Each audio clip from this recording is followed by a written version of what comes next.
Now I know I said I was done with Disney Star Wars, but there were a few comments saying how good Andor is. One guy thinks, let's just have Tony Gilroy to make Star Wars. However, that's a terrible idea, as Tony Gilroy himself has stated that he's not a fan of the galaxy far, far away, and for that reason, I was hesitant to watch Andor. To tell the truth, I wasn't even going to bother.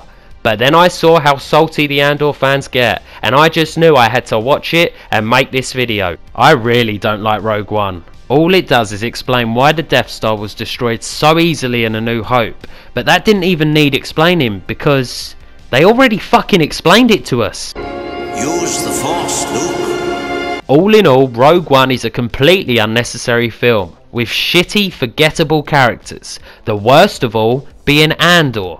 And yet, for some unknown reason, he was given a prequel series. Whose fucking bright idea was that? I just don't care about the little Mexican man who barely expresses facial reactions and whispers in almost every scene he's in. What are they taking out? I keep seeing people say Andor is on the same level as Breaking Bad. Andor is Breaking Bad for Star Wars. Slow but good. I don't think Andor is anywhere near Breaking Bad. Bro, like, who are these people that think Andor is like Breaking Bad? Like, yo, what are you talking about? If you think Andor is as good as Breaking Bad, then you have Down syndrome. I'm retarded? The show starts with Andor looking for his sister, but he doesn't find her. No, instead he finds two Pre-Mor guards who take a disliking to him. They threaten Andor at gunpoint, so he fights back and accidentally kills one of them. Then the other guard begs for his life, but Andor puts him down as well and then leaves the planet. Realising the gravity of the situation, Andor makes up a fake alibi with one of his friends, and then he goes to see his ex-girlfriend Bix, who's apparently a mechanic. Bix has a contact that Andor persuades her to call so he can sell some stuff before going on the run. Meanwhile, back with the Pre-Mor guards, they're now searching for Andor, and they ask for the public's help, which is how we meet Tim. He's Bix's boyfriend and he's jealous of Andor, so he reports him, and now the Pre-Mor guards are coming.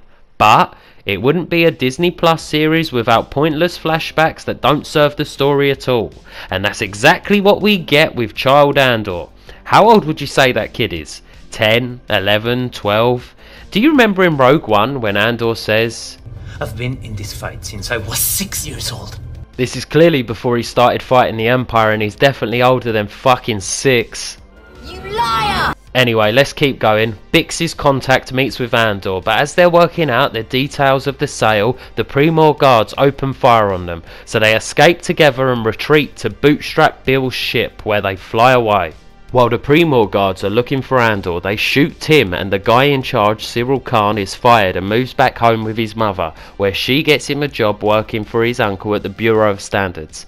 Back with Andor, Bootstrap Bill offers him a job that pays a lot of credits, so Andor accepts. He's then dropped off to meet the crew he's going to be working with. Wait, why is that geezer holding an AK-47?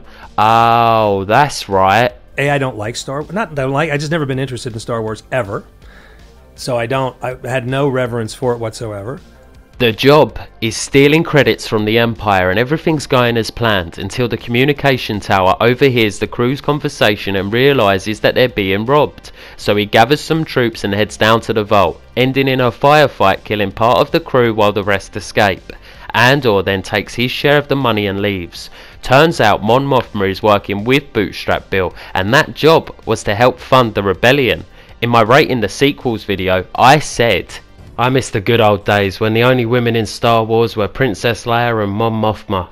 Andor has changed my mind. I don't like Mon Mothma anymore. She's so fucking boring. She might actually be worse than Andor himself. Speaking of Andor, for some reason Bootstrap Bill wants him dead, but Andor need not worry, as he gets arrested by a sand trooper and sentenced to 6 years in prison, which contradicts Rogue One again.